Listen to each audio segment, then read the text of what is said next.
नमस्कार, मी उल्का उद्धव पटवर्धन. उल्काच किचनमध्ये आपणा सर्वांचं स्वागत आहे. सध्या छान अशी हिरवीगार कोथिंबीर आहे मिळालेली, तर आपण त्याचं एक छानपैकी तोंडी लावण्याचा प्रकार करणार आहोत.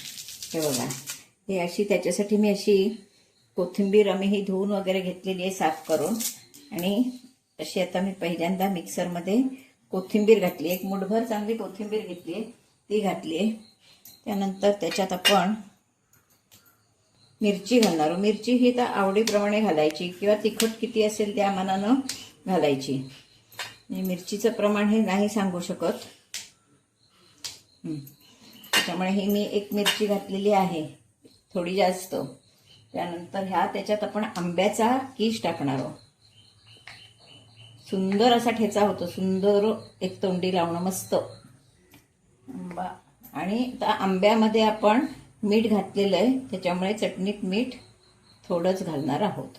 आणि असं आता आपण हे मिक्सरला वाटून घेणार आहोत. हे आपलं कोथिंबिरीचं तिखट चटका तयार आहे. हा भाकरीबरोबर खूप छान लागतो. आता त्याच मिक्सरमध्ये मी परत तुम्हाला खोबऱ्याची चटणी दाखवणार आहे. आता ताजा किसलेला नारळ आहे. खोबऱ्याची चटणी करताना विशेषतः ताजा किसलेला जर नारळ असेल तर ती चटणी छान होते. वाटल्या खोबऱ्याला थोडा तेलकटपणा येतो, त्याच्यात पण आपण आंब्याचा किसच घालणार आहोत चवीला. हा बघा, हा एक वर्षभर टिकतो. हा आंब्याचा किस असा केला की फ्रीजमध्ये ठेवा, नाहीतर बाहेर ठेवलात तरी सुद्धा तो वर्षभर टिकतो. आणि आपल्याला हवा तेव्हा मिळू शकतो. आपल्याला कधी आंब्याची कढी करायची आहे, काय करायचं, तर आपल्याला तो मिळू शकतो.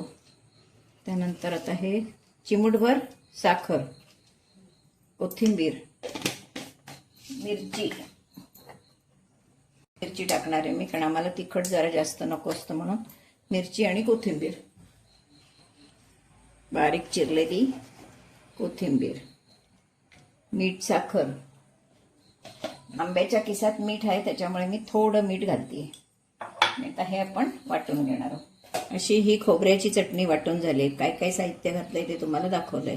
ही दोन्ही छान दोन्ही तोंडी लावणी, भाकरीशी, पोळीशी, अगदी वरण भाताशी सुद्धा. श्रावण महिन्यात आपण काय खायचं असे आपल्या समोर प्रश्न असतात. म्हणजे कांदा लसूण नसते, मग तोंडीला काय करूया, हे असे झटकन प्रकार केले की अगदी रात्री वरण भाताशी सुद्धा छान लागतो. ही चटणी भाकरीशी सुद्धा छान लागते, कारण कोथिंबिरीचा वास त्याला एवढा सुंदर येतो, त्याच्यामुळे ते खूपच सुंदर लागते.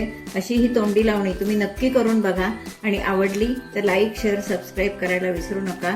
मी व्हिडिओ कसा केला तो पहिल्यापासून शेवटपर्यंत बघा. आणि आवडला तर कमेंट बॉक्समध्ये मला नक्की कळवा. धन्यवाद.